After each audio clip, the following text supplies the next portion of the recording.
खुनाच्या गुन्ह्यात तब्बल 2.5 वर्षांपासून फरार असलेल्या आरोपीला विष्णुनगर पोलिसांनी अटक केली आहे।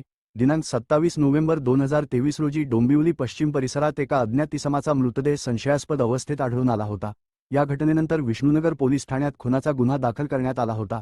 या प्रकरणाचा तपास करताना पोलिसांनी सीसीटीव्ही फुटेज आणि स्थानिक माहितीच्या आधारे आरोपींची ओळख पटवली। तपासादरम्यान असे समोर आले की आरोपींनी किरकोळ कारणावरून वाद घालून संबंधित व्यक्तीवर जीवघेणा हल्ला केला होता। या गुन्ह्यातील आरोपी दीपक साहेबराव काकडे हा अटक टाळण्यासाठी गेल्या 2.5 वर्षांपासून फरार होता। तो सतत आपले ठिकाण बदलत असल्यामुळे पोलिसांना त्याचा माग काढणे कठीण जात होते। मात्र अखेर विष्णुनगर पोलिसांनी तांत्रिक विश्लेषण आणि गुप्त माहितीच्या आधारे आरोपीचा माग काढत नांदेड जिल्ह्यातील वाटेगाव परिसरातून त्याला शिताफीने अटक केली आहे। या कारवाईमुळे पोलिसांना मोठे यश मिळाले असून पुढील तपास सुरू आहे।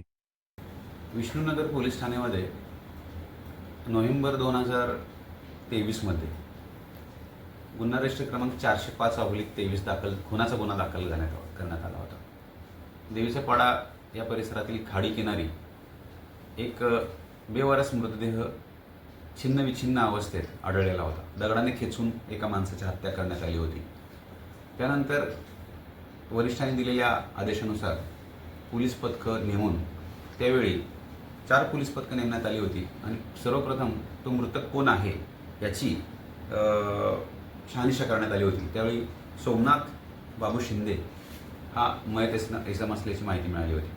त्यानंतर पोलीस पथकाने कसोशीने प्रयत्न करून तांत्रिक विश्लेषणाच्या आधारे आणि सीसीटीव्ही फुटेजच्या आधारे एक रिक्षा आणि 2 आरोपींना ताब्यात घेण्यात आलं होतं। त्या आरोपींची नावं विलन विष्णू टावरे आणि योगेश तिमाप्पा डोंगरे अशी होती। त्या 2 आरोपींकडे केलेल्या चौकशीत ह्यातला मुख्य आरोपी हा दीपक साहेबराव करकडे असल्याची माहिती मिळाली होती। तेव्हापासून हा दीपक करकडे हा पसार झालेला होता। तेव्हापासून पोलीस त्याचा शोध घेत होते आणि सुमारे 2.5 वर्षानंतर काही माहिती तांत्रिक मिळाली, काही गोपनीय माहिती प्राप्त झाल्यानंतर त्याची खातरजमा करण्यात आली आणि त्यानंतर हा जो मूळचा राहणारा जो परभणीचा आहे दीपक साहेबराव करकडे हा नांदेड जिल्ह्यामध्ये एका ठिकाणी काम करत असल्याची शिवारात काम करत असल्याची माहिती मिळाली होती। त्यानंतर आम्ही आमचे जे पोलीस पथक आहे API लोखंडे, ASI जमादार आणि हवालदार भोसले यांना तिकडे पाठवण्यात आलं होतं आणि त्यांनी ग्रामीण परिसरामध्ये कोणत्याही साध्या वेशात जाऊन शेतकऱ्याच्या संदर्भातल्या असे ग्रामीण भागातल्या वेशात जाऊन तिकडे त्या ठिकाणी काम करत असले कडियाचं काम करत असलेल्या त्या आरोपीला ताब्यात घेण्यात आलेला आहे आणि त्यामुळे कामगिरी हा जो मुख्य आरोपी आहे आणि मयत इसम आहे एकमेकाचे मित्र होते आणि किरकोळ ते काही ठिकाणी ड्रिंक्स करायला बसायचे।